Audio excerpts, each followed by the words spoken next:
I want you to feel what it's like to be sitting on a couch with somebody that shouldn't be there. I want you to feel what it's like, man, to see somebody's sonogram of baby that shouldn't be there, you know, because you were obedient and you did something. It's big time. It's good, man. It's the most rewarding thing that I've ever had happen in my life to this day. The money, the success, you think all that stuff, that's not it. It's sitting on this couch next to you right now. But the agony is going, man, I got this other guy over here that I can't get him off the boat, dude. I cannot get him off. And it takes a lot of the joy out of, you know, sitting on this couch too. And so, dude, there's nobody I'd rather fight this fight with either. Dude, I'll tell you what, man, you're pulling your weight that you can, which is the financial side of it and what you've already done. And we want to bring whatever we possibly can. But what I want to bring that I know you can't is because you didn't go to prison as an innocent man. I did. Yeah. And if I can be a voice and use my platform and go fight for somebody in a sense it's my brother. If that man, which I now believe wholeheartedly is innocent, then we are bonded as brothers. Yeah. And since he is my brother, I wouldn't fight for him any less than if he was my blood. Yeah.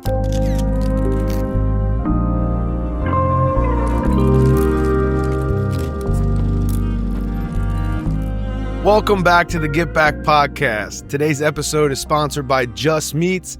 My name's Zeke Pike, and I'm here with my co-host, Greg Kelley. And today, we have a guest that's near and dear to my heart. Man, I just feel privileged because we get to have guests that are near and dear to me. And so, man, we have a guy, you know, that's here with us today that, man, I don't even have words to describe this man because I guess what I can say is that he was a person and a hero in my life where I needed a hero the most.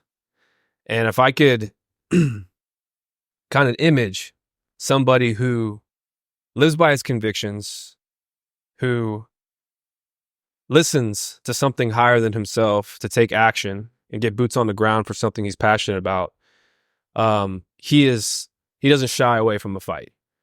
And I've been encouraged to fight in a lot of things in my life, from my case to getting through the biggest storm and nightmare and hell on earth that I've ever been through. And here's the thing: is I didn't even get to meet this guy until I think like a week before I was released out of prison. And this man knows how to properly do things. He's very well crafted, very intelligent. And he's very successful in all areas of his life. And I think he's the type of successful that he probably needs to touch the iron a few times that when it's hot to gain the wisdom, but he then has a passion and mission to teach that to others. And so today we have Jake Brydon on the Get Back Podcast. Jake, how you doing, man? I'm doing good, Greg.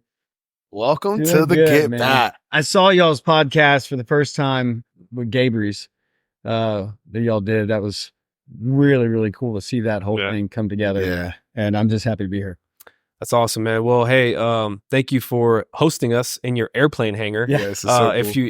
If you see the scenery, that's a little bit different, guys. We are in a beautiful airplane hangar. There's a beautiful, crazy, really expensive, probably 185 Skywagon. 185 Skywagon. It's a man's airplane. It's a man's airplane. There's a 185 Skywagon right behind the camera that you're looking at us on. And so it's a beautiful sight. Thank you for having us right here, Jake. This means a lot to us. Yeah, this is awesome. And yeah, it's always awesome to have a new set. And so, yeah. So, hey, man, I want to go ahead and start with telling us your upbringing, man. We'll go ahead and pave that groundwork. We'll give you the floor. Whatever you want to share, growing up, family, Sure. sports, whatever. Well, grew up in the Leander Cedar Park area like you did, which is how our paths ultimately connected. Went to Leander High School and man, I always knew that college was not going to be for me. Like I am one of those guys that's got to touch the iron and realize that it's hot. And Me too. I've after your case went through, somebody said, "Are you going to write a book?" And I said, "If I ever wrote a book, it'd be called What Not to Do by Jake Price." I can tell you what not to. I figured out what to do by doing all the things that you shouldn't do first, right? Good, it's just the way that I'm wired. And a lot of entrepreneurs are that way. And that's, I think, a lot of the ways that we discover things that other people haven't just walked across, right? Because that's the whole thing about opportunity. If you're doing what everybody else is doing, you're never going to make any money, right? So you got to be willing to do something that other people aren't doing, or that aren't doing it that way, to where you can be more effective and be competitive, right? And so I think that kind of little bit of a rebellious nature is what my mom and dad would probably call it. They are still to this day in the ministry and are full-time pastors. And so I probably drove them crazy growing up, because what seemed like rebellion was actually just that adventurous spirit, which is why I office out of this hangar and spend most of my time, because I like to be able to move. I like to be able to jump in the plane and go to the ranch, or jump in the plane and go somewhere. And so that's just kind of the way that I've always been. But when you're young and you have an adventurous spirit and you don't have any money, then you get in trouble, right? And you're just rambunctious and rebellious. And so I was never a bad kid, but I was always pushing the limits of anybody and everything around me, right? And so part of that led to a situation in Williamson County when I was 19, running a mowing business, and had a little run-in with the law. Well, my mouth kind of got me in trouble. Mouth to the south. Made a little comment to a Williamson County Sheriff's deputy that he actually had pulled some of my guys over and called me on my phone and said, "Hey, do you want to save yourself a towing fine? If you do, come pick up your truck and your trailer." And I was like, "Yeah, man, great, thanks." And I pull up in a brand new Dodge Mega Cab. They had just come out with those. It was the coolest truck in the world. And he said, "That's a nice truck. Did your daddy buy it for you?" And it just, my 19-year-old self couldn't contain it. I said, "No, man, I make more in a week than you make all year." Ooh. And he pulled me out of the car and slammed me on the hood and frisked me and handcuffed me on the curb. And the whole time I'm just talking shit, right? Like, I'm just like, enjoy yourself. I'm 19, guy, right? Because I don't think he can take me to jail for anything. Well, unbeknownst to me, some of these guys that had been working for me weren't totally legal, right? And so he had a reason to take me to jail, and initially had indicated that he was going to give me a whole stack of felonies. So the whole way to jail, I'm thinking, I'm going to go to jail for the rest of my life over running a neighborhood lawn service, right? And called my dad, said, "Hey, take everything out of my checking account and get me out of jail." But none of that was actually required, because the police officer didn't really follow through with the charges he indicated he was going to be filing. And so if you look me up online, you'll see my mugshot next to a broken taillight ticket, because that's really all that he wrote me for, right? So I went from being booked thinking I was going to have a stack of felonies and spending the rest of my life in prison for employing illegal aliens, right? To hey, man, you're going home like right now, right? But that one day that I spent in jail, that one afternoon, really evening, gave me a lot of empathy for people that spend a lot of time there, right? Especially somebody like you that didn't deserve to be there. Yeah. Because although I probably technically did deserve to take the ride, I certainly wasn't going to be deserving of the charges that he was going to impress upon me. Right. And it was at a time like it is now, where immigration laws are real blurry and fuzzy, and your 19-year-old lawn boys don't know who's who, and they're just paying guys cash and things like that. And so, it was one of those things that I walked away from that going, number one, I'm glad that cop used discernment and didn't try to destroy my life, because he probably could have. And two, I'm glad that I have a second chance at this. And so when I came across your story, that's one of those things that I'll never forget the way I felt just being somebody in jail. That was the craziest part, because my entire life, I've always been able to separate myself from other people. I've always been able to sweet talk my way into something, or sell something, or do something. And that was the thing about jail, is that they treat you all exactly the same. That's right. And that was the hardest part for me. I didn't mind the dirty conditions. I didn't mind the tough guys. I didn't mind the guys that didn't hit her that hard. None of that stuff bothered me. But what drove me crazy was that all of the jail guards and people working there looked at me the exact same way and treated me the exact same way they treated everybody else. I was That's like, absolutely dude, right. I hate this. I hate this. They don't care that I'm not here on serious charges, right? I'm just whatever to them, right? And so I've spent the rest of my life making sure that, hey, in an environment where I can separate myself from other people, well, hell, I'm going to do that, and I'm going to run with that, because what an opportunity to take advantage of that just opportunity, right? That's just what it is. And so that's kind of the way that I've lived my life. I live it day by day, and I live at full speed, and man, I just don't want to get to the end of it and go, I wish I would have tried this, or I wish I would have done that. That's cool. That's awesome. I heard something the other day, and it's been pondering my mind. Maybe it's the fuel behind why I'm doing what I'm doing now, why we're doing what we're doing now. And it's really hit home for me, because the podcast and the Vindication Foundation and being a husband, being a soon-to-be father, and just kind of soaking in like a sponge on all the wisdom. And that's what I see out of you, Jake, is I see a lot of wisdom, and wisdom is that knowledge that has been applied, right? It's like, hey man, I crossed that line way too many times, and now I've got the wisdom to go and help people on what not to do, like what you said. And so the quote I heard was something about I've shifted to the biggest regret in my life is knowing that I never tried. And I think I need to get a piece in my life, talking about my case. I need to get to a point where, business is doing okay. I could step away, but it's not making me happy. Right. It's not making me happy. I mean, like, made a little money and nothing compared to being super uber successful. But I've understood now, like, okay, as long as it's supplying for my needs, I want to go and try something that is going to make me really happy. And this podcast is making me happy. The Vindication Foundation is making me happy. I've noticed that I've sprung up out of bed like a spring chicken, instead of having to, gotta go to the shop and do this and do that. And so I don't know, man. It's a very funny, unfamiliar dance I'm doing right now with life. But I just know that I know how I feel, and so I see a lot of wisdom, and I know I've talked to you multiple times on things, and you've hit me over the head a few times, like, that's a dumb idea. Yeah. And remember that idea with the whole restaurant? No, he thought it was a good idea. The spread, the restaurant, prison food. Yeah. I thought it was a great idea. I'll never forget that. Yeah, prison food as a restaurant. And I said, Greg, you realize these people out here have options, right? But I said, look, ramen noodle pizza is not a thing out here. Well, yeah, and it ain't like, there's a lot of like college places that like 20 years after you graduate, when you go back down, you want to, like, for nostalgic reason. Yeah. Nobody's nostalgic about the time they spent in prison, so it's like you don't even have that going for you. But there are restaurants where the waiters are like dicks to you. You know what I mean? No, there are. They put on this facade to give you an experience. And I was telling him what I told him when I got out. I said, every table's going to have a hot plate. And you're going to get to, like, put in chips and ramen noodles and spaghetti sauce and make your own spread.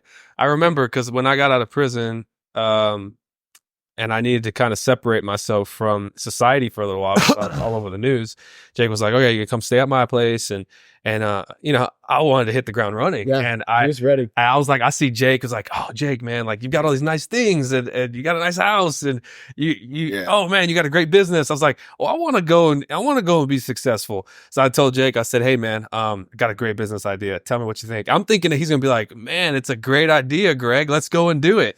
And he's just like, got some work to do, buddy. And dude, think about it. Okay, I'm gonna let the audience know. I'll get you out of prison, man, but I ain't gonna lie for you. I ain't gonna lie to you, right? I know. And it was a bad idea. I'm gonna let the audience know. Go ahead and put in the comments. Yeah, exactly. Put in the comments if you think this is a good idea. Okay. Restaurant called The Spread.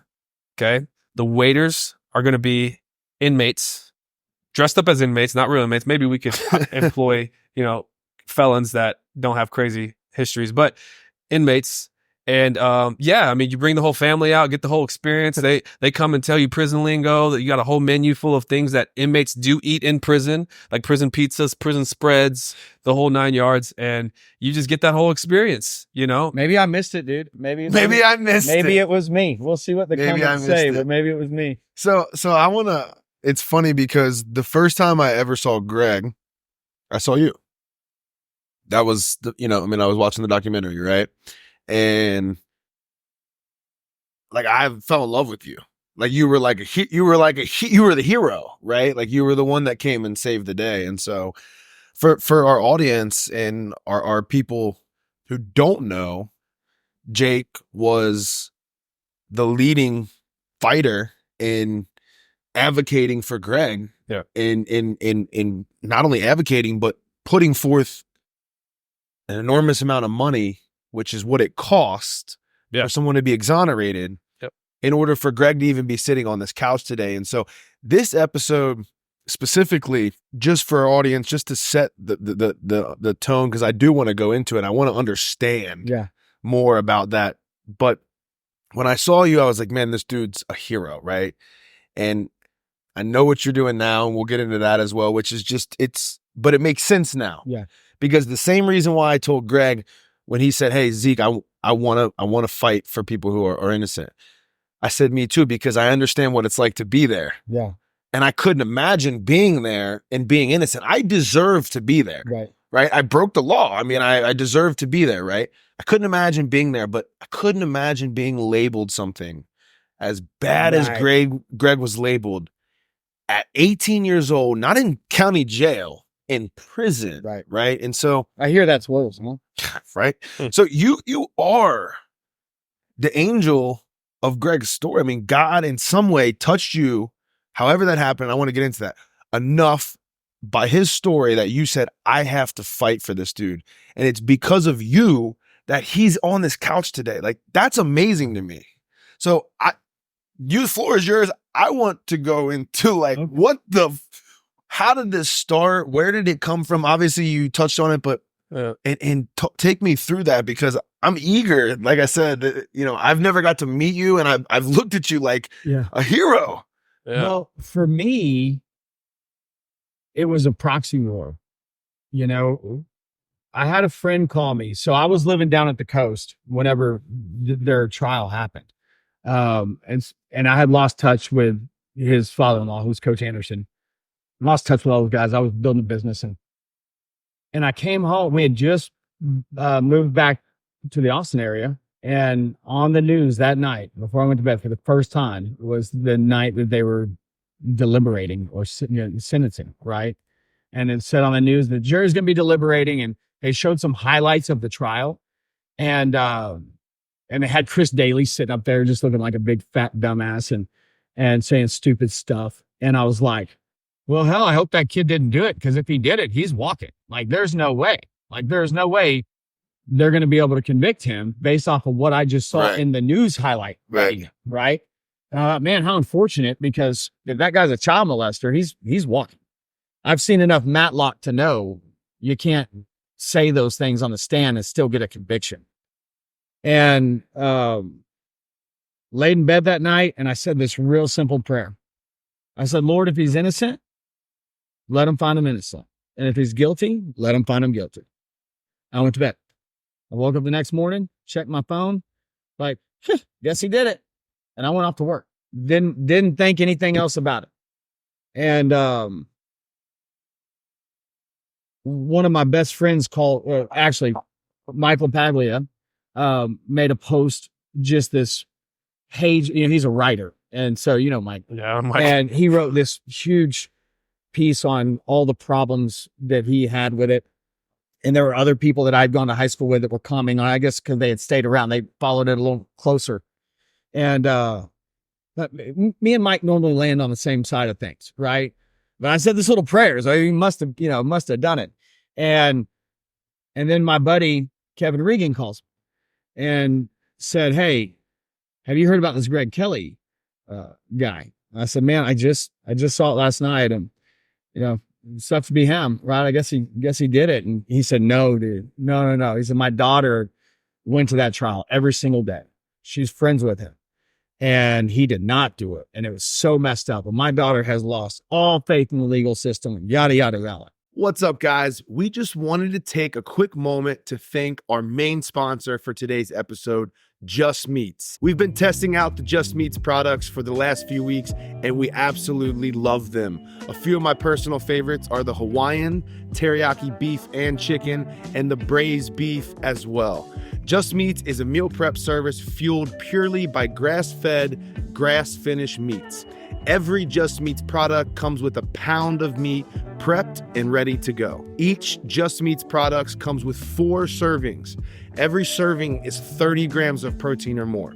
The ingredients are extremely clean and allergy friendly, and Just Meats offers a variety of chicken, pork, and beef products and has over 15 different flavor options to choose from. And not to mention, they come out with a subscriber exclusive flavor each month, and the raspberry barbecue chicken was incredible.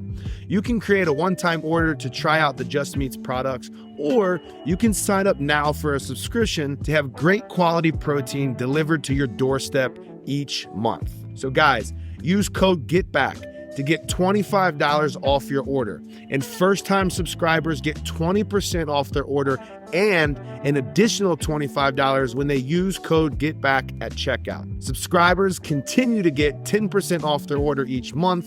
And guys, subscribers have exclusive access to specialty meat flavors that change monthly. You don't want to miss this. So check out Just Meats products at justmeats.com and make sure you use code GETBACK. Now back to the episode. And this is like now 2 people that I know and respect. Oh, and then I saw David Anderson's face on the TV with his daughters, because I'd gone to school with his oldest daughter. And I thought, how the hell did they all get wrapped up in this, right? So all these pieces were coming together. And when Kevin called me, I said, well, what are you going to do about it? And he said, there's nothing we can do. And when he said that to me, I thought, well, if there's nothing you can do about it, and he didn't do this, then if that happened to my dad or my brother or myself, then there would be nothing I could do about it. Because I've always had that same kind of fear like everybody else. Like if you're wrongfully convicted of something, you would have had to drag me out of that place. I've been holding on to the I didn't, whatever, right? And I'm thinking, if nothing can be done, we got a big problem.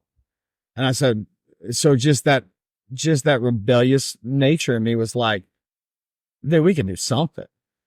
And I said, well, I said, here's what I'll do, Kevin. I'll look into it. Let me make some phone calls. So I called David Anderson and said, hey, what do you know about this kid? He said, dude, he's dated my daughter for 4 years. And he said, and Jake, you were a good kid, but this kid's something special. And I said, well, Coach, what are you going to do about it? And it was that same thing. He's like, there's nothing we can do. Like he had to waive his right to appeal so that he didn't get the maximum sentence. I'm like, he doesn't have an appeal? And he's like, no. And I'm like, So I'll tell you what. And I had just started flying airplanes. I was like in one of my last solo flights. And so I said, hey, I'm fixing to jump this airplane and go fly, but I'll donate $10,000 to y'all's fund, because I figured for sure they had a fund together and they were going to do some stuff. And I said, I'll donate. You got 10,000 from me. Y'all, good luck. And so I said, I'll donate 10,000 from me. Y'all, good luck with it, right? And got my airplane and I flew over Williamson County. And I looked down and it seemed so insignificant. The power that we give society only exists right here. Right. Like, you get 100 feet above this and it has no power at all. And so I flew over this and I looked down. I was like, man, that seems really like a big deal, but it's really small. That's a powerful perspective. It is, man. It was really cool. Yeah, really. And so I got down, I landed, and my part was done though. Donating 10,000 to something you don't know anything about is a big gesture, and that was going to be all I really had to do with it. And then Coach called me back and said, hey, I appreciate that, but would you mind like meeting with some lawyers and stuff with us? And we really need somebody to kind of help us with this. And I'm like, dude, I I mean, I'm a business person. I don't know anything about the legal system. You need a good lawyer. He's like, well, will you at least help us find a good lawyer?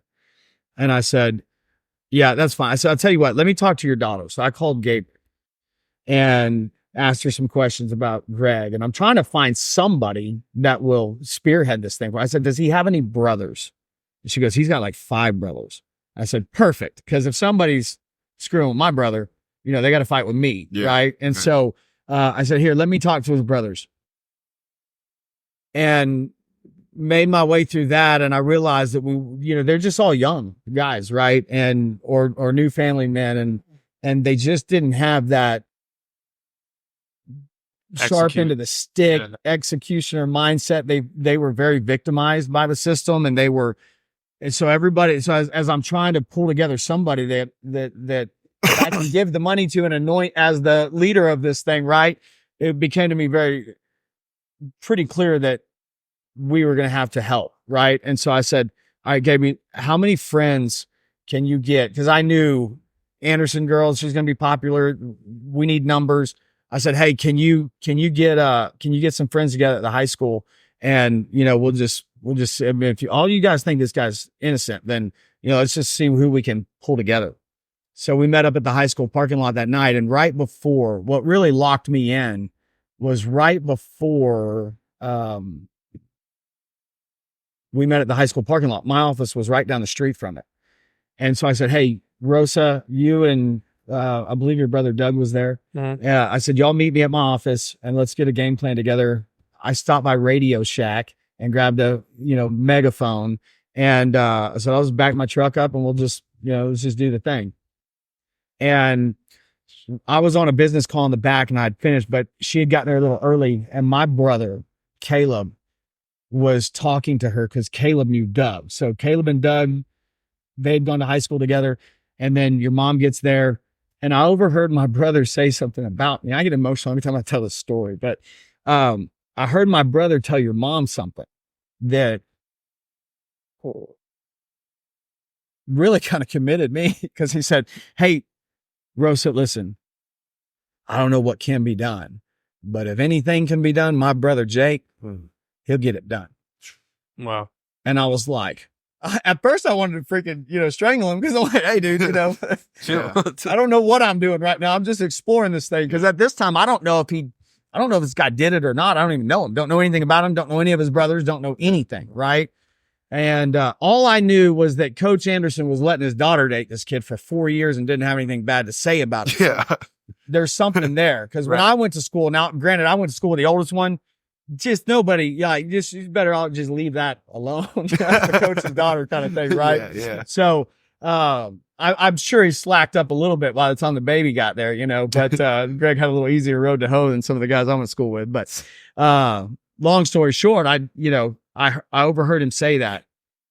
And then I walk in and Rosa grabs me by both cheeks like she'd known me forever. And she said, you're the one. What do you mean? She said, you're the one that's going to help me get my son out of jail. Wow. And my first thought was, God, I hope not. I hope you got a bigger plan than this. But I'll tell you what I will do. I'll go out there and give one hell of a pep rally, and we'll just get some things shaken and just see what happens.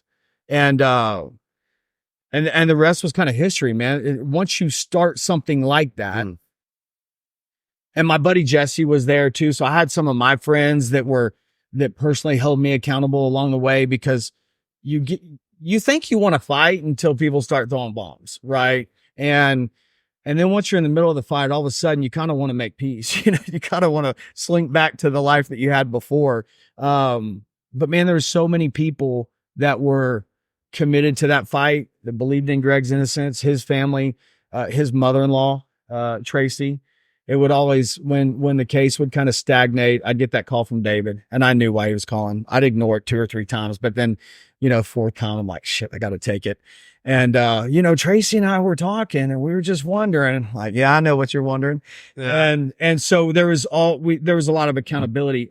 To quit meant that I had to live my life knowing that this dude was stuck in there. Right. So it's one of those things that when I was a little kid, my uncle had had a lake lodge. It's called Lindy's Lakeview Lodge on Possum Kingdom Lake here in Texas.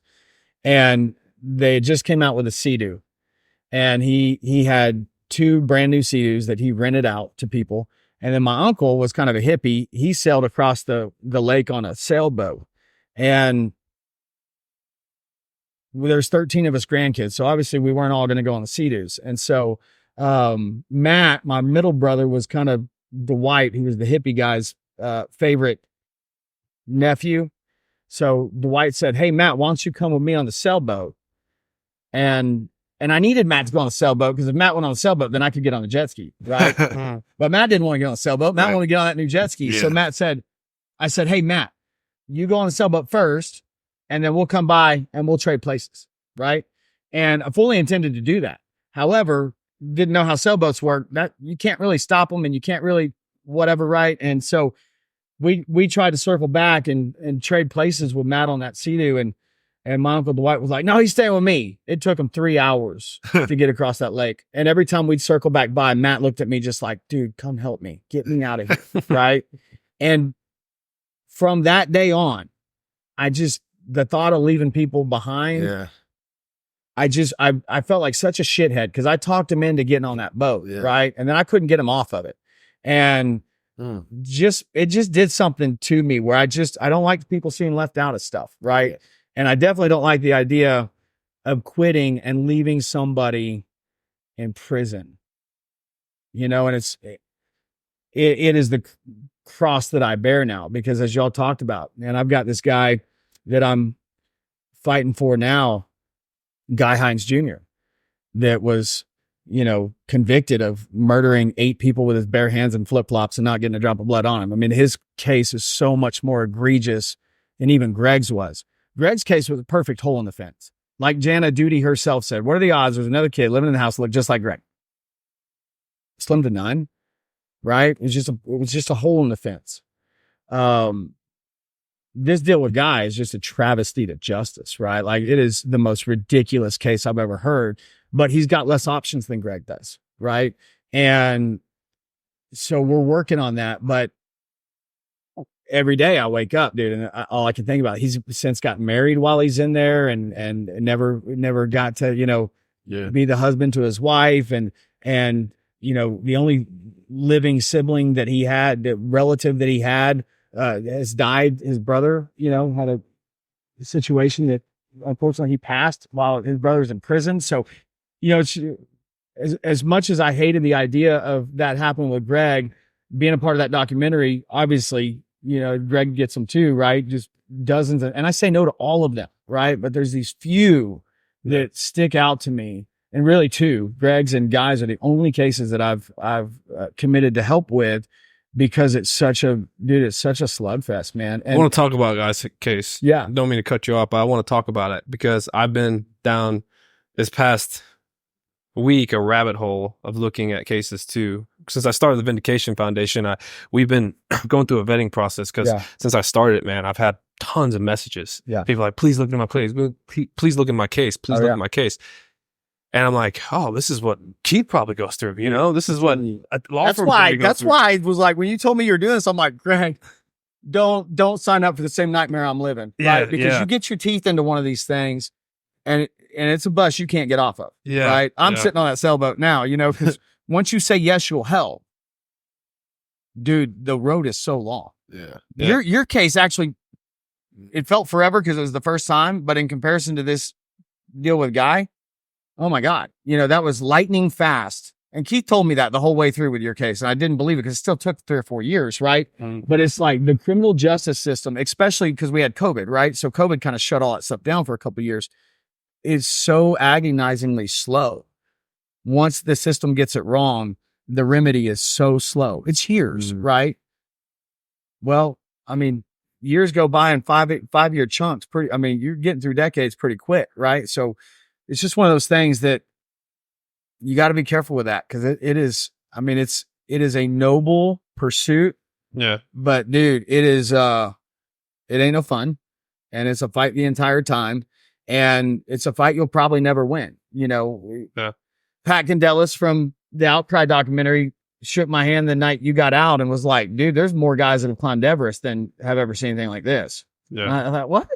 I mean, we're batting 1,000 over here, dude. And now that I've gotten into another one, it's like, oh no, this is really, really, really hard to do. This is really, even when you could tell that story to 20 people in the bar, and there is nobody that convicts Guy Hines Jr. Nobody. But somehow it's unfixable. Yeah. You know, so didn't mean to change. No, I'm glad you did, because that's what we wanted to kind of shift into, was Guy's case. I want you to talk about Guy's case a little bit, because I've been going down a rabbit hole this past week of learning more about it. And it's just, my case disgusts me, and it happened to me. You know, I lived through that agony, that nightmare, the sleepless nights, the hopelessness, the loneliness, you got all the same components. Exactly. No, our cases, wow, it's I want you to explain it, because our cases are so similar when it comes to prosecutorial misconduct, to lack of investigation, to not following up on evidence, withholding destruction of evidence, not following up on the crime scene, to and then like one thing you said, I remember when you were talking about Guy's case, and this is just some country boy from backwoods Georgia, right? Is when and you're gonna explain it, but I just want to get this across, is this guy is being accused of killing almost all of his family in a trailer home one night, beating them all to death without a mark on him. And in flip-flops. And all I'm thinking in my head is, this guy must be some type of John Wick assassin, to go in there with a blunt object and kill everybody. One person, one guy, to go in there and just beat everyone to death. And so I want you to just kind of lay out his case a little bit, and let's talk about it. If you made a movie like this, I wouldn't watch it. It'd be dumb. Yeah. There is no way that somebody can walk into a trailer home and beat 8 people to death without one of them crawling out a window, without one of them. I mean, when you bludgeon somebody to death, it isn't instantaneous, right? It takes a minute. You got to work your way through that. Yeah. And it's a small trailer home. It's a very small trailer home, and there's corners and angles, and I mean, somebody could hit you back, right? Like there's a whole lot of ways that could happen. But with allegedly, they don't even know what the murder weapon was. They think that they in the trial they said that it was a broken shotgun. So you basically beat 8 people to death with the barrel end of a shotgun. Yeah, I was watching the video that I sent it to him. He stayed up till 1:30. A shotgun barrel? Number one, it's thin-walled metal. It's not like a steel pipe. You know, it ain't gonna do that kind of damage. I just was like, if that happens and you're in a house and there's, what was it, eight people, like, and there's like, if one of my family members came in the house and my brother, and like, he's not killing all of us, that's for sure. No. That just doesn't even make math. It doesn't add up. Only kill one of them because the other 7 people are going to stop. Exactly. Right? My big question is family. My big question is, what was the motive that they tried to lead with? They allege that the motive was a dispute over drugs. You got to keep in mind, up until this point, 8 people don't live in a single wide trailer home that hate each other's guys. Yeah. You know what I mean? These people are sleeping on air mattresses. They're sleeping on, I mean, this poverty down south. They're pulling it together. Yeah. You know, and I've always said if Guy had grown up on the other side of the tracks, you know, let's just face it, he's white trash. Yeah. You know, and if he wasn't white trash, he wouldn't be in prison. But and that's why it hadn't had the support that your case had. You know, people ask me when I was fighting for you, hey, would you have done this if you wasn't a good-looking football player? Hell yeah, I would have. But you know what? Most people actually wouldn't have. And I've learned that through this case. Yeah. The support just hadn't been there, right? Because Guy, admittingly, why was Guy not at the house? Let's talk about that first. Guy was not at the house because he drove his car down to a park and did drugs, you know, all night long kind of thing. Then he drove back home. And when he got back home, his whole family had been murdered. So he walks in early in the morning, finds his Down syndrome cousin beaten almost to death. He runs outside, yells at the neighbors to call the police, which is exactly what you do if you just beat 8 people to death. Yeah. He gets in bed with his cousin and keeps him alive until the ambulance gets there. Okay. And had 1 drop of blood on his shorts. He was wearing shorts and then basketball shorts underneath the shorts that he was wearing, kind of thing. And that blood from his cousin that was the only drop of blood that he had on him, was from being in bed with his cousin, keeping the last remaining witness, supposedly keeping him alive until the ambulance got there. Right. And so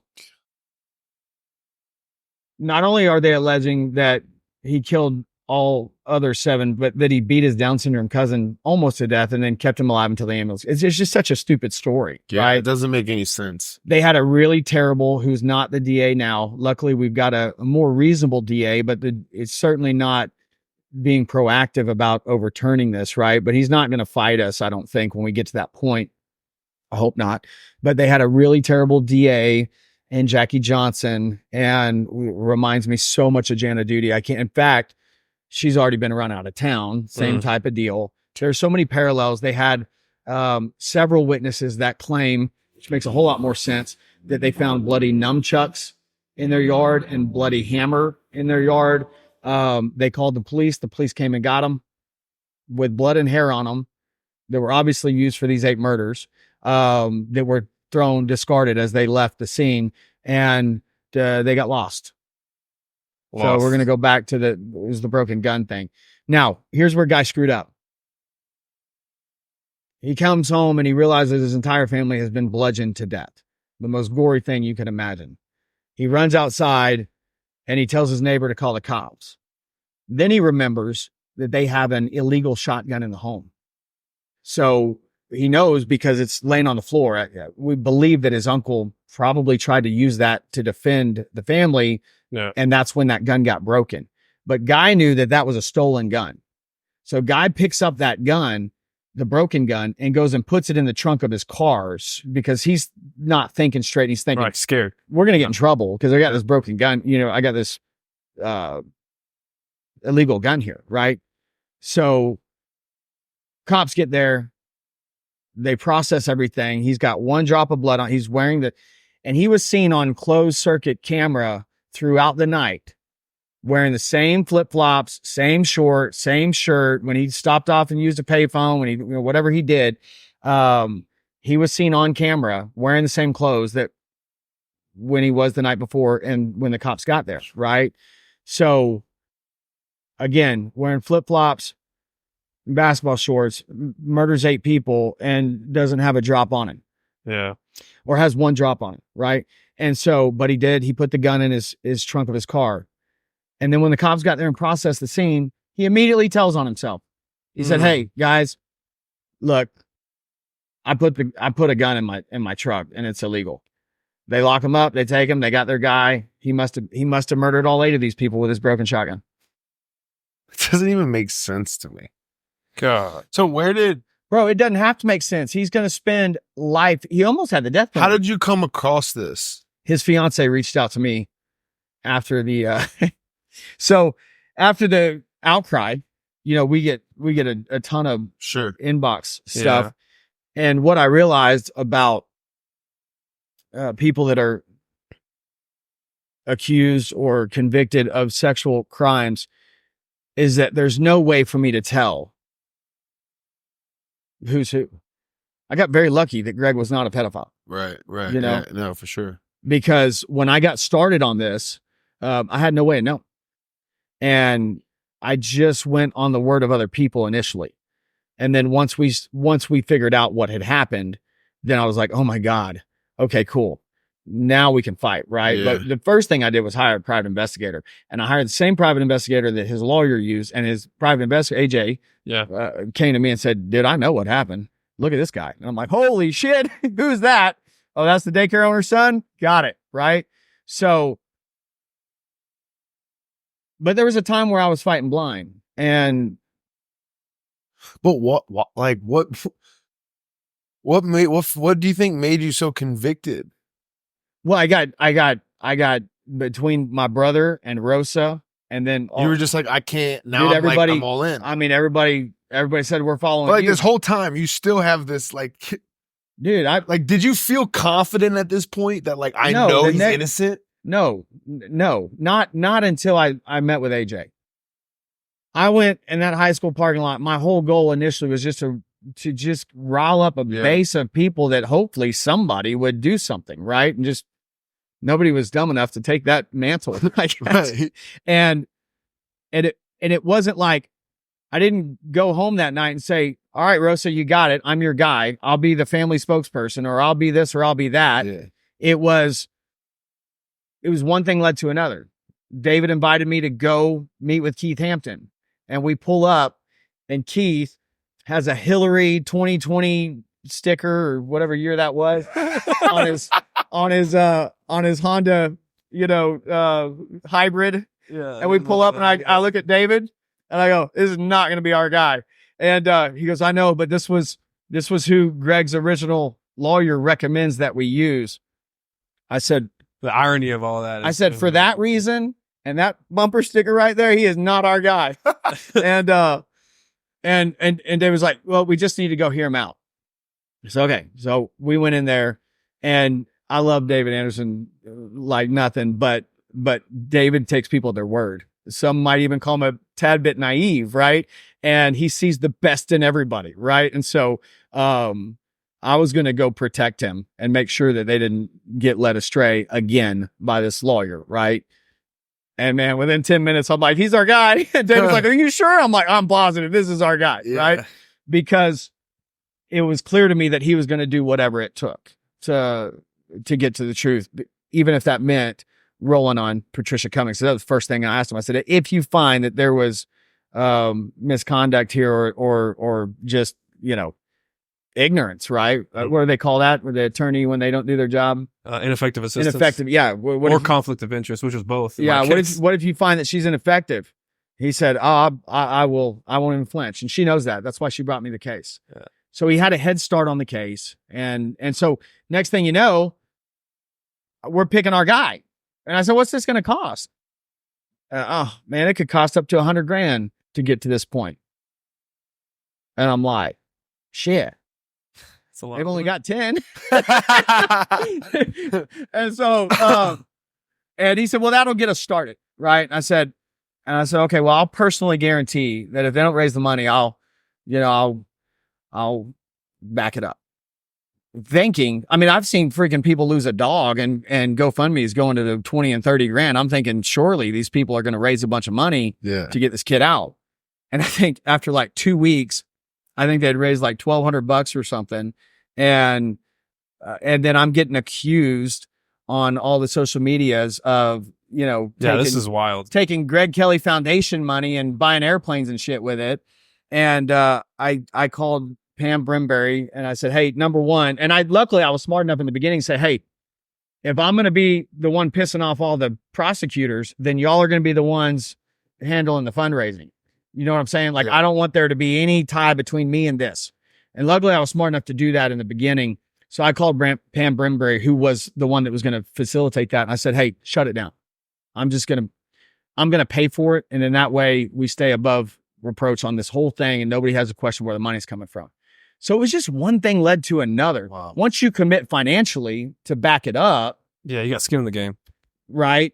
Then you got skin in the game. And when it was getting slow, there were people that wanted to fire a lawyer. And I'm like, "Oh, hell no." Because, I've already paid this guy, right? I've already paid him a lot of 60 deep. Yeah. So that's how I kind of became the leader of it, was just kind of, I was willing to run my mouth in the beginning, but then I backed it up financially.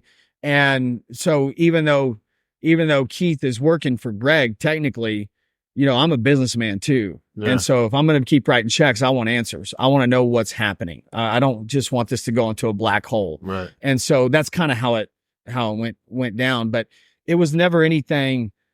The entire time, my dad called me the day. So we meet at the high school parking lot. Nobody knew nothing about it. Well, hell, the news shows up. So it winds up on the news that first night. And I'll never forget, they said it was voter backlash. They said it was a verdict backlash. And Mark, God, what's that guy's name? That assistant? Mark Gillespie? No. That was a private investigator. And Mark, he was the assistant DA, Jana's henchman. Oh, yeah. He's so forgettable. I don't even remember his name, but that Sean gets on TV and yeah, I remember. And said, "Oh, yeah, this is really uncommon in the case of pedophilia, but they'll go away in a week or two. There's no magic number of supporters that they can come up with that will make this right." All right. And the minute that he said it, I knew. I go, bullshit. If there wasn't a magic number, you wouldn't have said that. There is a magic number. And I looked up the DA race from the year before. And I think she had like 5,000 and something votes. And our Facebook page had gone from 0 to 2,500 overnight. Like, we created a Facebook page and we had, a couple hundred kids from the high school show up, and the news showed up, and somebody did some live streams. And the next thing you know, I wake up, and because it's hooked to my phone, and they go from 0 to 2,500 overnight. And I go, hell, we're halfway there. If legally we can't get there, then we have to turn it into a political thing. And I mean, in short order, I get this phone call. This guy said, "Hey, we have a mutual enemy and I think we should be friends." So, yeah, who's that? He said, "Jana Duty." Well, she's no enemy of mine. She's on the other side of this thing, but we're just getting started. I don't really know exactly what all happened here. He said, "Well, I've got a guy that would run for DA. Will you talk to him?" I said, "Yeah, what's his name?" And he goes, "Sean Dick." But dude, you cannot have Dick for DA. Like, there's no freaking way that anybody is going to vote for a guy named Sean Dick for district attorney. Like, you couldn't give me a worse candidate. And he said, "No, but he's a good lawyer and he's this and that. And he's one of those. Will you talk to him?" I said, "I'll talk to him." And it was one of those deals in 30 minutes, like the deal with Keith, and my parents being pastors, I'm like, God, this is how you do stuff. You do stupid shit like this, in my opinion. You use like the least qualified people like me, and like Dick for DA over here, and our liberal lawyer, and you pull it together and you make a dream.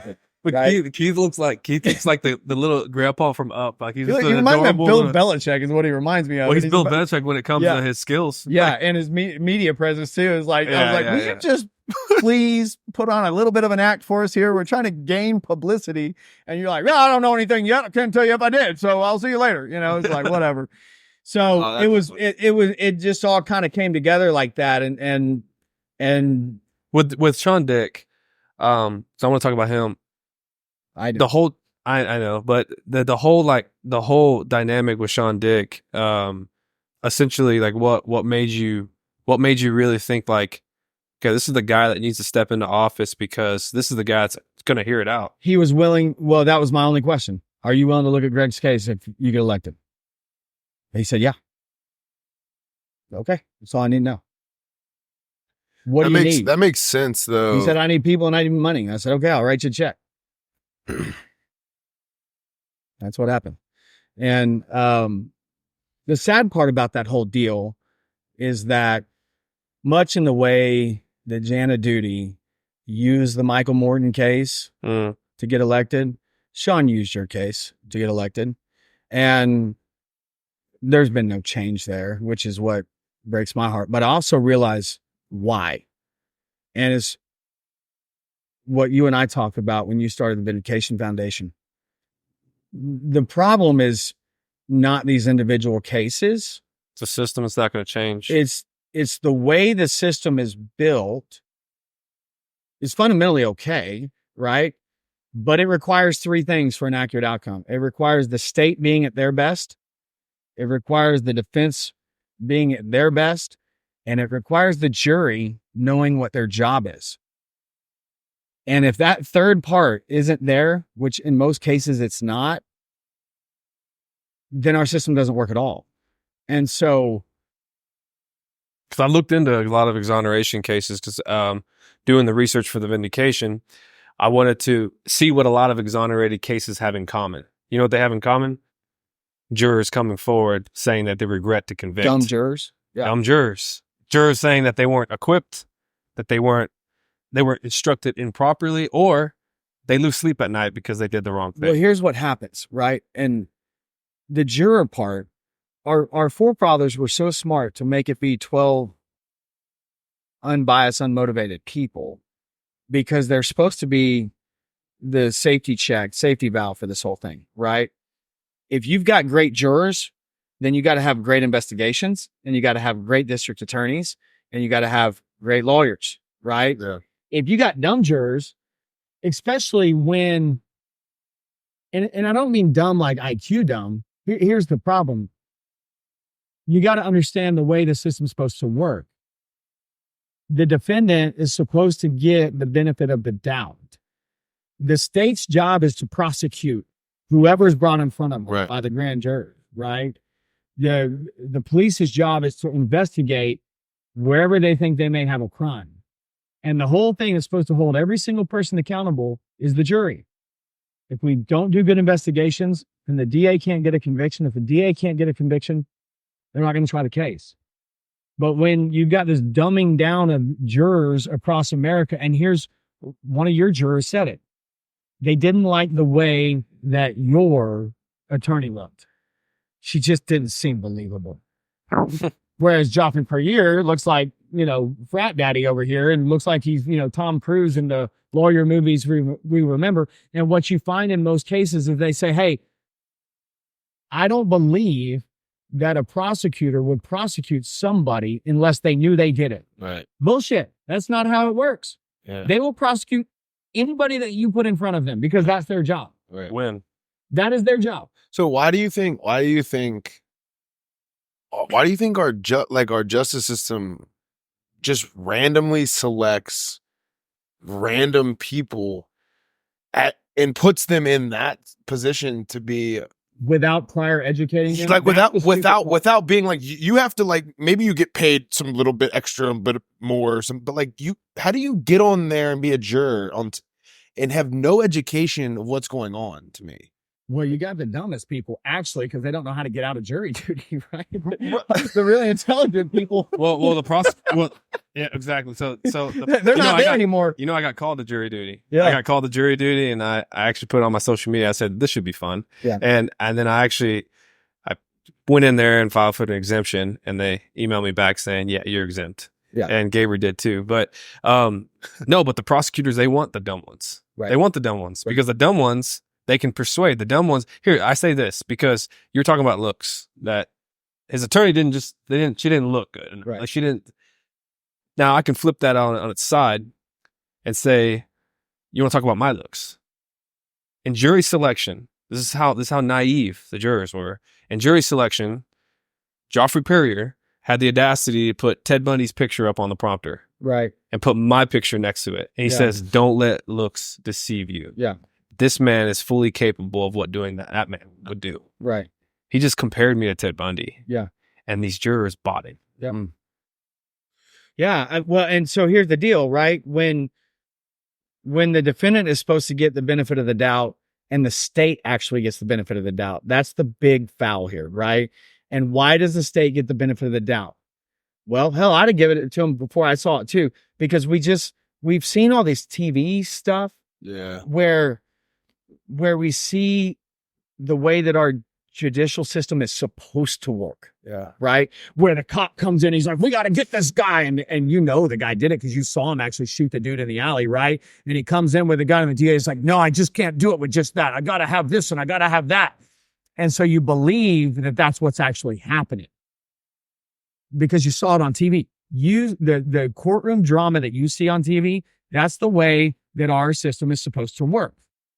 However, what actually happens in real life is the most lethargic, Bush League version of that you've ever seen in your life. Yeah. This fat ass lawyer is rolling in a luggage cart full of files, and wearing the same suit 4 days in a row. Yeah. And yeah, it's pretty unsexy. It's so dude, true though. I So mean, true. it's Yeah. a shit show. So how would you, being that we're, young in the Vindication Foundation, how would you educate individuals who could potentially be on jury duty? Like, what is your advice to those people? Because that is like, it's scary to me to think about that. Like, that's just It's a bit to really solve the problem of wrongful convictions in this country. It's it's actually an easy fix, but it's a mass, which is why I said, yeah, hell yeah, I'll do a podcast. Any chance that I get to talk about Guy Hines Jr., the Greg Kelley days are behind me. Yeah. It's really hard for me to even enjoy that success because I got this dude on the sailboat out here, right? Yeah. And he's stuck there. And so any chance that I get to talk about Guy Hines Jr. or juror education, because I don't want more guys and Gregs, right? Yeah. And I know that you're never going to get DAs. I was sitting at a bar in New Orleans. No, I remember the story. And there was a girl sitting 2 or 3 stools down from me. And it was right after Outcry came out. And so there's this weird time where, I was never known for anything before that. And so, people recognize you and you could kind of tell. But you're also a little insecure about like, do they recognize me? Are they talking shit about me or whatever, right? Or, like every male, or are they checking me out, right? Yeah. And so she keeps looking at me. And finally I go, do I know you? And she goes, no, but I know you. I was like, okay, cool. Outcry, right? Thinking, fan, you want to take a selfie? What do you want? And I said, how's that? And she said, Outcry. I said, yeah, what'd you think? She said, well, I'm not going to comment on that, but I can just tell you that 90% of the time we get it right. And I'm like, what do you mean we? She said, I'm a prosecutor. I said, really? She said, yeah, in fact, I'm in town for a prosecutors convention. They had like they were at the convention center doing a That's so rigged. prosecutor convention. And she opened my eyes to some things. She didn't hate me so much. So, being a man, thinking she's checking me out, she was actually hating me. She was beaming you. Boy, man, I missed that. I was going to ask you that though. I don't mean to cut you off, but yeah. Have you dealt with backlash? Dude, you're like fighting these people who are in somewhat power, right? In our just like judicial system. Like, did you deal with backlash from Greg's case in that? Like, no, I just would have been like, are people trying to pull Jake Brydon over just because they're like F Jake Brydon? Like, look, my dad was really worried about that when all this. Yeah, like, you don't know. I said, Dad, in a deal like this, especially in a small town. Yeah, my whole strategy was just don't stop hitting them in the mouth, mm-hmm. and then if they hit me back, then it'll be really obvious, right? So it's like you just got to go full tilt, right? Like I'm actually kind of a guy they want to avoid. They definitely don't want, because they don't want to be exposed. Probably. Because I'm so out in the public about it. This is not the type of fight you want to casually fight. You don't want to throw one punch and then kind of get back. You want to stay out front, right? So that they parked a cop car out in front of my house for a couple of days. Oh my God. And David Anderson was actually with me, and so I would take a paper and I'd take a selfie in front of the car. It was just one little thing, and I'd walk up and talk to the guy, and oh no, I'm just sitting here enforcing the stop sign right here. I was like, yeah, you are, right. But after I started posting about them parking a car in front of my house, then that stopped, right? And then shortly after that, I became friends with the former sheriff, and he actually became a fan because of his daughter, had gotten caught up in the fight for GK movement, right? And so, but no, it was one of those things for me that I realized from talking with that prosecutor that went from hating me to we understood each other at the end of it, which was that, hey, our job is to prosecute. Like that's what they're here teaching us to do. Right. And we can't go home at night. We're not allowed to go home at night and play detective, right? Like if they put a case in front of us, we look at it, we have the evidence. Like because my question to her was, oh, really? How the hell do you sleep at night? Do you think you've ever done something like this? She does. It's entirely possible. She said, the jury's got to be the one. And when she told me that, I realized, dude, they are training up these prosecutors in mass form, which is why Guy's case and Greg's case on two opposite sides of the country have so much similarities, because they're all trained the exact same way. Yeah. The cops, everybody is trained to think what is going to take to get a conviction, which is the way they should be thinking.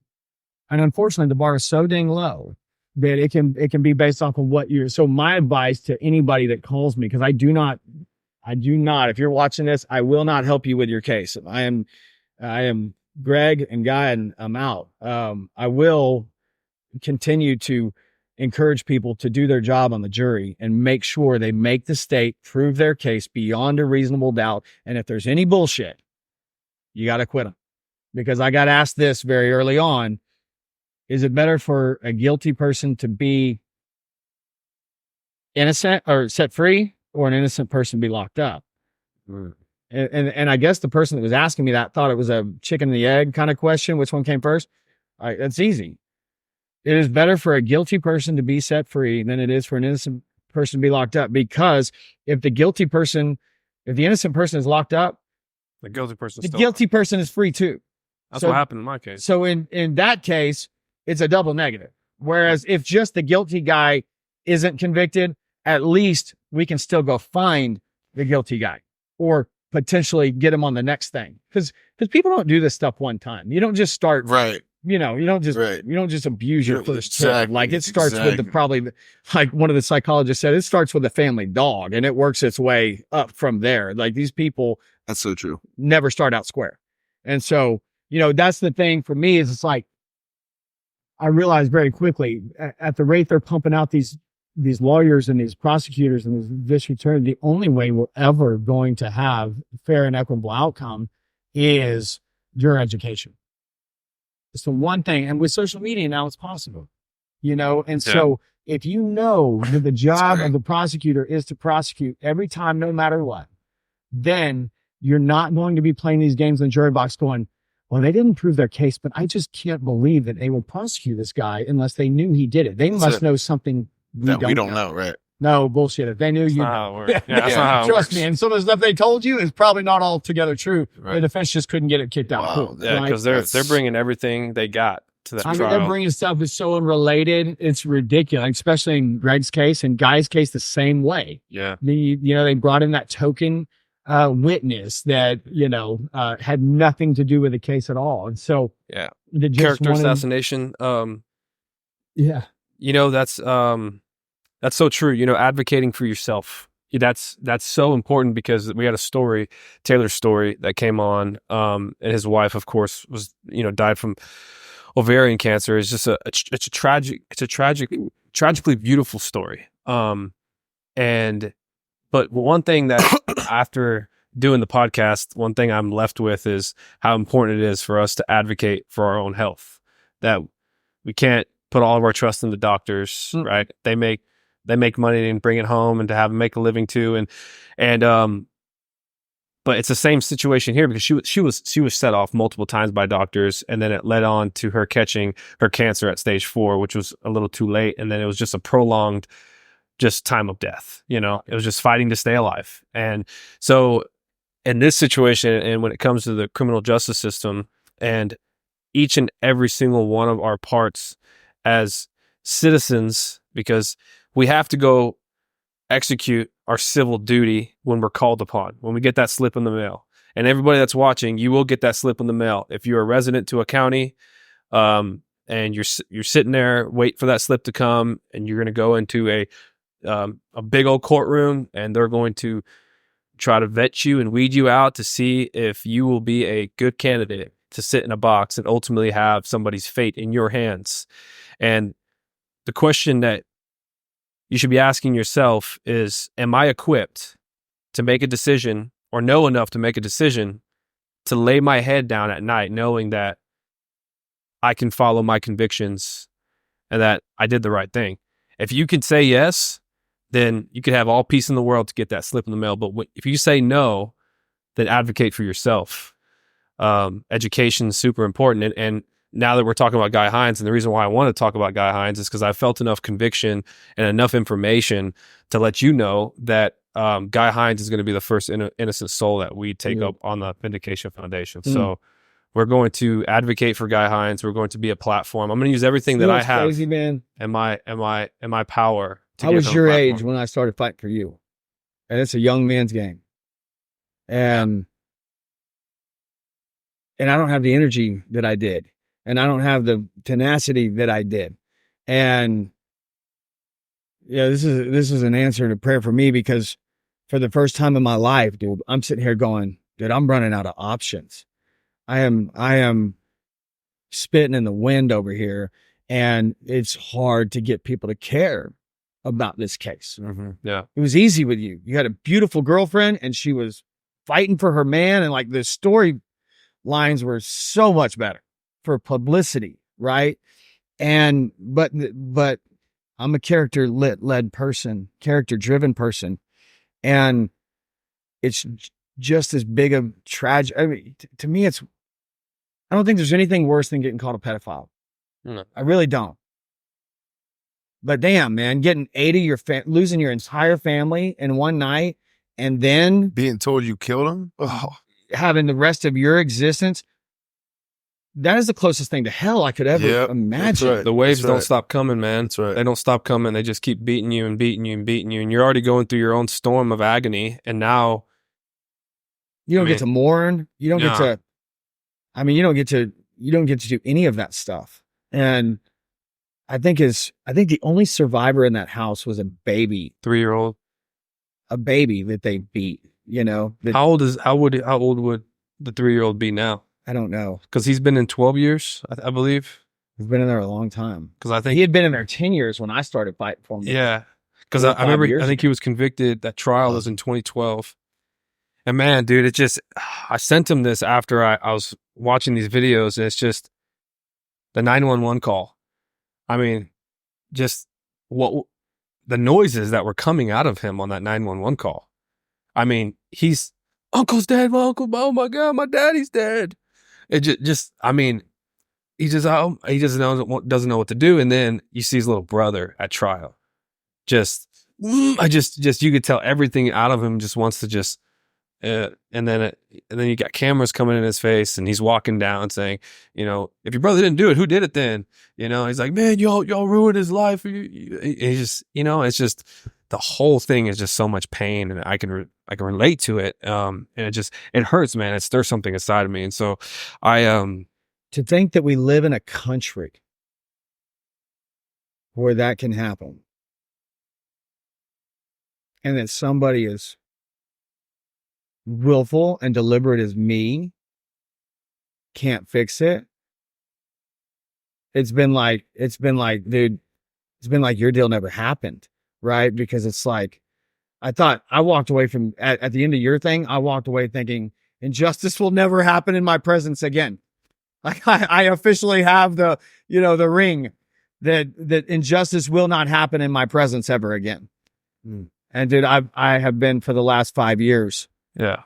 Just been running into one brick wall after another, which I'm thankful for, because what I've realized too, and I'm finally at that maturity level to where I can say, hey, it ain't about me.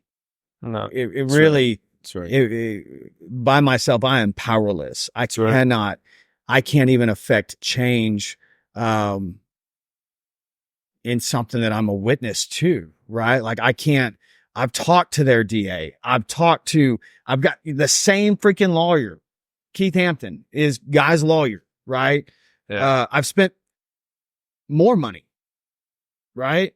And we're no closer to get him out than the day we started. One thing about it's a part of the Vindication Foundation as I grow awareness by going out there and getting boots on the ground and running these ultra marathons, and I tie in the ultra marathons to the absolute suck of being in prison and having to muster up the endurance just to see the next day. Because I've witnessed people who've said they've they're innocent in prison, kill themselves. Yeah. And when I look at that and I see that, I just think in my head, I hope I never get to that point. Yeah. I really hope that I don't know if that's in me, you know?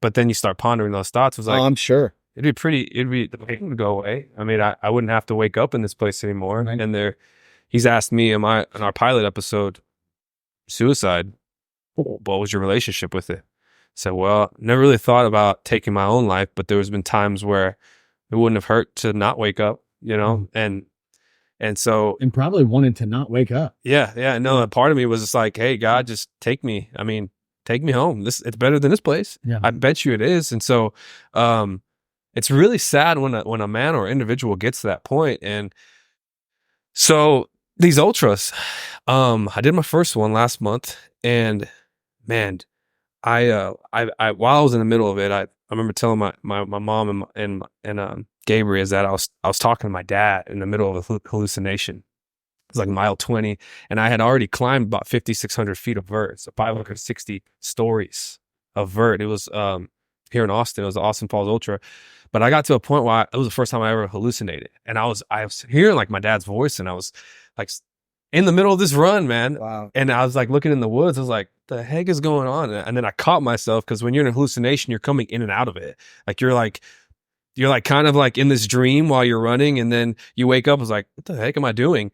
And then I was looking for my dad in the woods, and I just heard my dad just saying, keep going, Greg, keep going, just finish. And then when I finished, at the end of this, I remember this one thing, and this relates to you too. This thing came over me. It's like, I just got bit by a bug. I've got bit by this bug of wanting to seek out my next ultra now, because I just love what I just went through. But I just don't, it's a weird paradox of a situation where I love it, But you hate it too. but I hated it. But why am I hating it? Why am I suffering? That was your fight. You know? Because you're addicted to the results, and you're addicted to the journey. I hated every minute of it. I hated having to be a shithead to Jana Duty. I hated having to,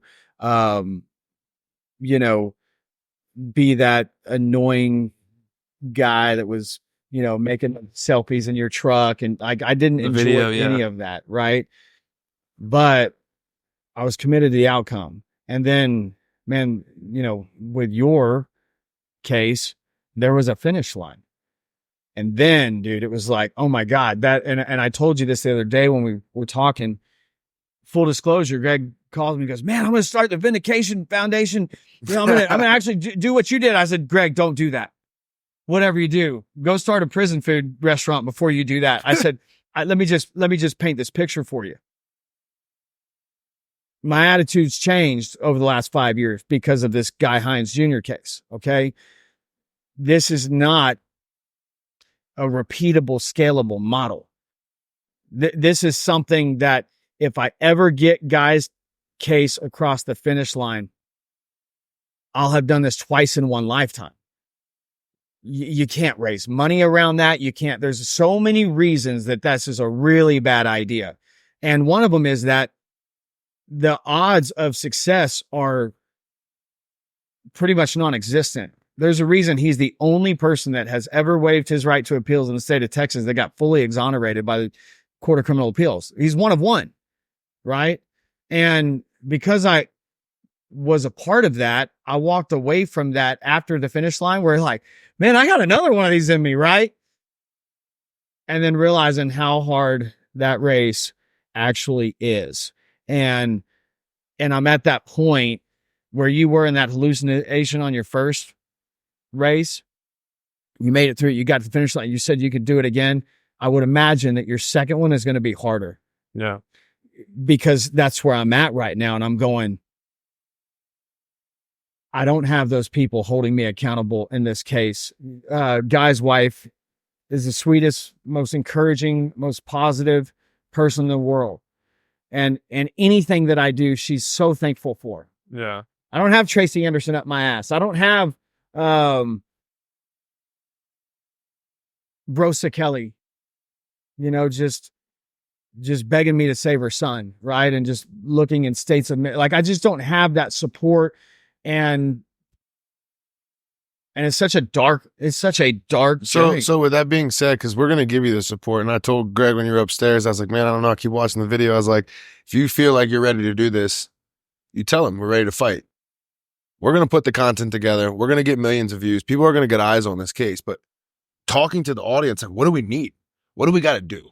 You've been in this fight before. What do we have to do right now to get ourselves in a Greg Kelley position that we have a community of people that are fighting? And we're going to do that through content, but what do we need to be able to get that done? Well, the first thing we've got to do is get that support. We got to educate people as to what's happened here and how bad it is. Yeah.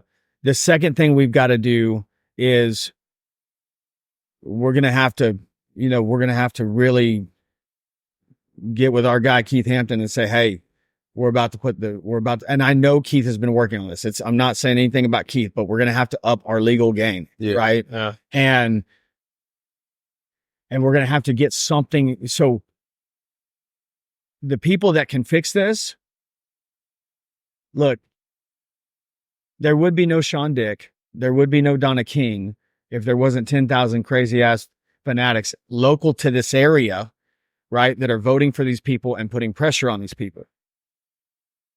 You were not exonerated by the legal system. You were exonerated by the court of public opinion first. Yeah. And then the legal system rectified the situation, right? And so I truly believe that if we can get that awareness out first, then our legal options will start to open up for us, because you won't want, it was like locally here. So it's a lot easier to get 10,000 people locally than it is to get the millions of people that you need nationally. But you guys have the ability to do it. You guys have the platform and the relationships to be able to do it. And I think that, like with Greg's case, I didn't have a game plan going into it of like, hey, we got to do this, and this. All I know is that anything successful requires momentum.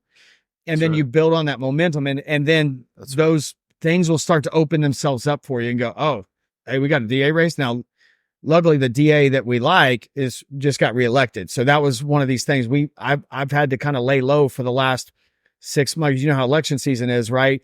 We don't want to do anything to get an unfriendly force in that, because a bad DA can block anything you want to do legally, right? So that's good. We're good there.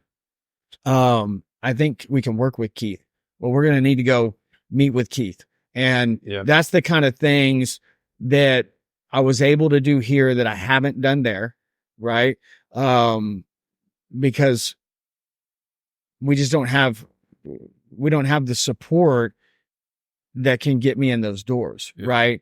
Not saying we couldn't get them. So with Greg's case, I had no faith in the legal system. I had all of it in the PR campaign. But after Greg's case, I thought this deal with Guy Hines Jr., which was probably a mistake on my part. I was like, I got the best lawyer in the world. Let's just walk in there quietly behind us, because I wanted to, and this is selfishly, right? I wanted to do the Greg thing without the Jana Duty part of it, man. I didn't want to turn it into that. I wanted to try to fight a cleaner fight. And I had full faith that with the right lawyer and the right legal thing, we could do it. And so I never, Guy's wife was running their Facebook page, and Guy's wife was the one that has, kept the PR, but I've largely stayed out of that, and I've just financed the legal fight, and we're not getting anywhere. Yeah, we got to get there, and we're going to get there. And now I'm looking back going, man, I put all my eggs in the wrong basket, because in reflection, ultimately Keith was the one that saved the day. But had Sean not kept his word and called Keith a week after he got elected and said, hey, I'm bringing in the Texas Rangers, and we're going to relook at this thing, you'd probably still be in prison. I know. Yeah. And so that's why I've gotten so I look back and I go, man, I quite possibly have wasted the last 5 years of this guy's life because I didn't capitalize on any of the publicity. I purposefully ignored a lot of the publicity from Outcry. And, we started our little podcast and solely for Guy's case. And, it had a few views, but it was just clear that road was going to take forever. And then COVID hit and Keith got behind because of COVID, because the courts they were shut down for 2 years. And so then by the time that they kind of opened back up, we never had that momentum to be able to make we didn't have the pretty popular girlfriend, Guy's wife is over in London. But she's dedicated, man, and she's a fighter, and she every day, she's out there doing something. And so I can't tell you what this means to me to have y'all's help, because I need it. I can't do it. Well, I've got the money. I can do that part of it, but I don't have the support by myself. And I'm realizing that, it takes more than a great legal team, and it takes more than money. You've got to have that other part of it. And we're blessed to have that in your case. And I want you to feel what it's like to be sitting on a couch with somebody that shouldn't be there. I want you to feel what it's like, man, to see somebody's sonogram of baby that shouldn't be there, because you were obedient and you did something. It's big time. It's good, man. It's the most rewarding thing that I've ever had happen in my life to this day. The money, the success, you think all that stuff, that's not it. It's sitting on this couch next to you right now. But the agony is going, man, I got this other guy over here that I can't get him off the boat, dude. I cannot get him off it. And it takes a lot of the joy out of, sitting on this couch too. And so, dude, there's nobody I'd rather fight this fight with either. Dude, I'll tell you what, man, you're pulling your weight that you can, which is the financial side of it and what you've already done. And we want to bring whatever we possibly can. But what I want to bring that I know you can't is because you didn't go to prison as an innocent man. Mm-mm. I did. Yeah. And if I can be a voice and use my platform and go fight for somebody in a sense it's my brother. Yeah. If that man, which I now believe wholeheartedly is innocent, then we are bonded as brothers. Yeah. And since he is my brother, I wouldn't fight for him any less than if he was my blood. Yeah. Like I would for my brother Doug or my brother Aldo or my brother Marlon if he was going through that. So I've decided to choose to look at him as if I'm going to fight if he is my own blood and flesh. Love it. So I want to be able to use my platform, just like you've had a Mike LaPagula in your life. Yeah. That's my Mike. Yeah. And, I think part of the whole, I want to talk about the accountability part of it all, because if you didn't have the people in your life that lit a flame under your butt to like, hey, Jake, make sure you stay focused, stay focused, I wouldn't be here today. Right. I mean, I would not be sitting here and we wouldn't be having this podcast. We wouldn't have the Vindication Foundation. I wouldn't be going and suffering to find out answers. Because when I'm running, man, I'm trying to find answers. I'm trying to link in with our creator and like, hey, just guide me here, because I try to look at the pain and the suffering as an opportunity to go and meet God in that moment and say, give me something I can take back to my family, to my brothers, to Guy, to this fight.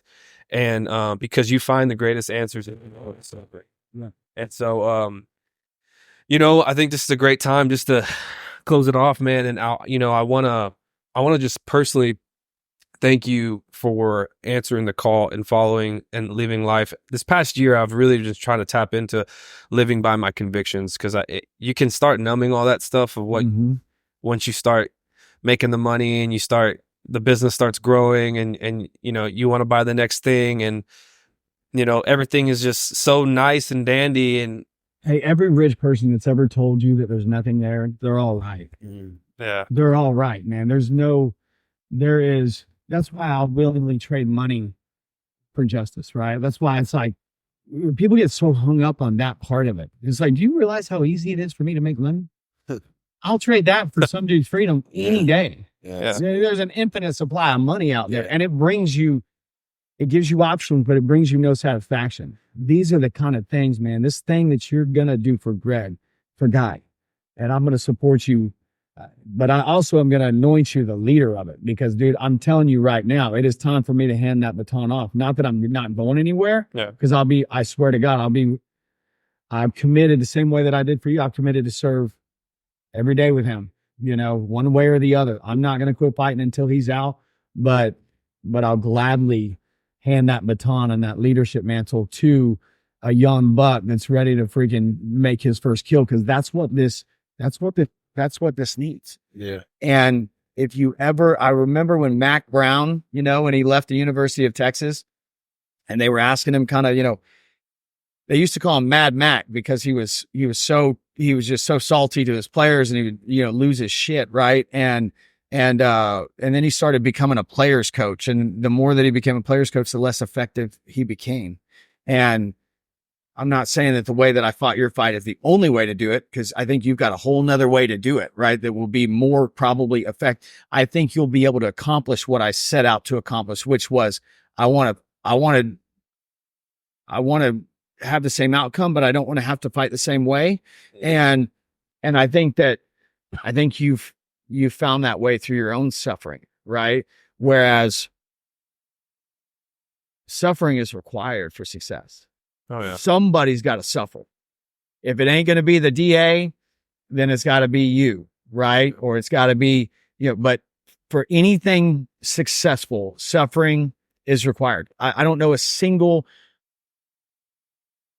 successful anything. You want to be a great guitarist, your fingers are going to bleed, right? You're going to suffer if you want to be successful. And so if suffering is required, who's going to do it, right?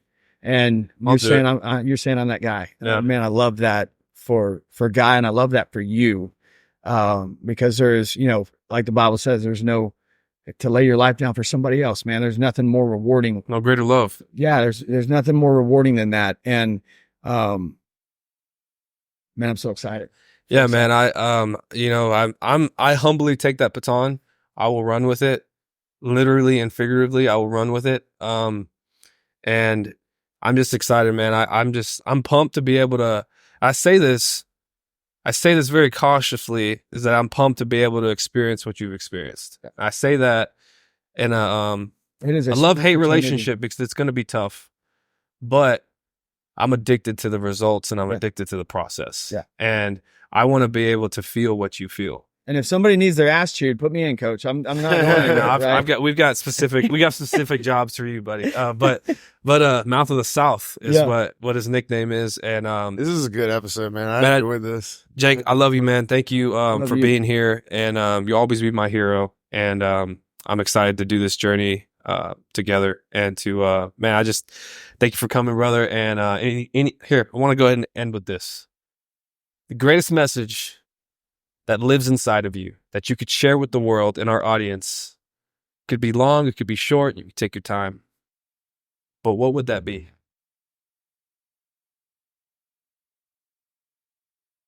I would say do whatever it takes to be true to yourself and live in this moment of who God's or the Creator has called you to be.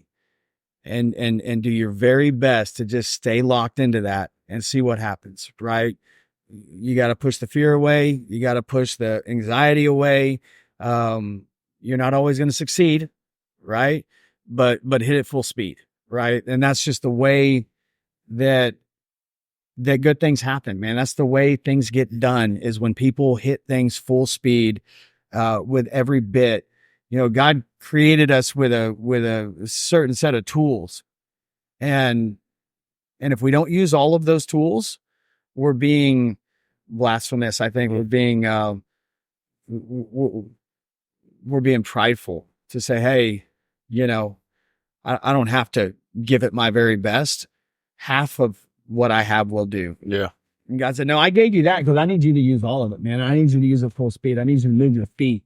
And I need you to get it now, right? And that's why that's why this you stepping up and offering to help with Guy's case and take ownership of that is so special to me, because I'm being accountable and saying, hey man, my pride got in the way.